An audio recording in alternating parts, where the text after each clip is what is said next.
Hey everybody, how's everybody doing? Today's video is going to be kind of fun. I had a friend help me make a rocket stove a few years back, and then a couple of years ago I bought a Coleman Collapsible camp oven, and I thought I want to see if I can bake my sourdough bread in that oven. Now my oven, I cook them in these Dutch ovens at 420 degrees, and I wasn't really sure how hot this collapsible oven was going to get using the rocket stove as the sole source of heat. So I started my dough, and I'm putting it here in the Dutch oven for the final rise, so that it can get as much rise out of as possible.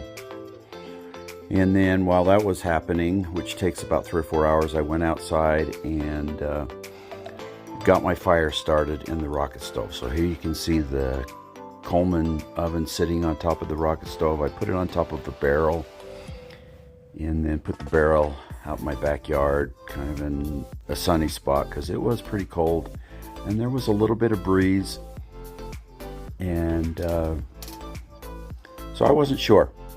One of the things I did was I put some travertine stone in the bottom of the oven, just to kind of keep the temperature normalized in there, kind of prevent hot spots. And I figure if I get that stone really hot, it'll stay hot for quite a while, and hopefully keep or just have a better success with the temperature.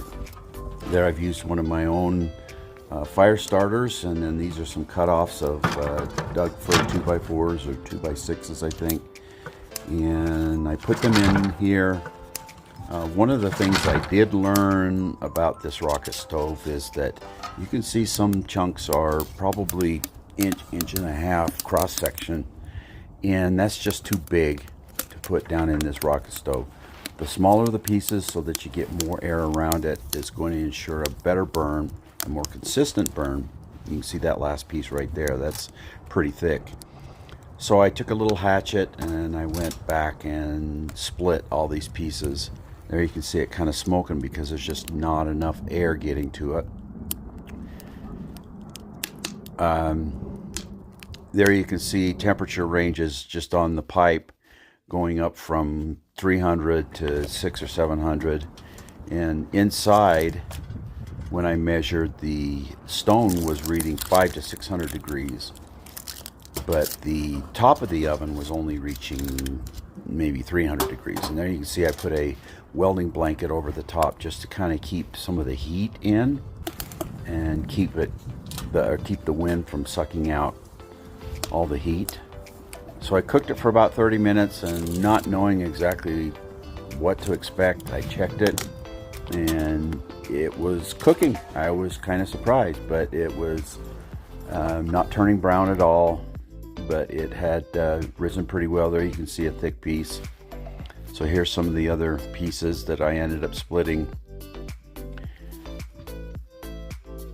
and some of them I had to pull back out because they were too thick. Now this temperature gauge on the front of the oven, I couldn't rely on that at all. I got it up to about 300 was the maximum I ever saw it, but inside it was warmer than that. So there you see the bread at 40 minutes. So I put it back in for 10 more minutes and then pulled it out, and wow, look at this.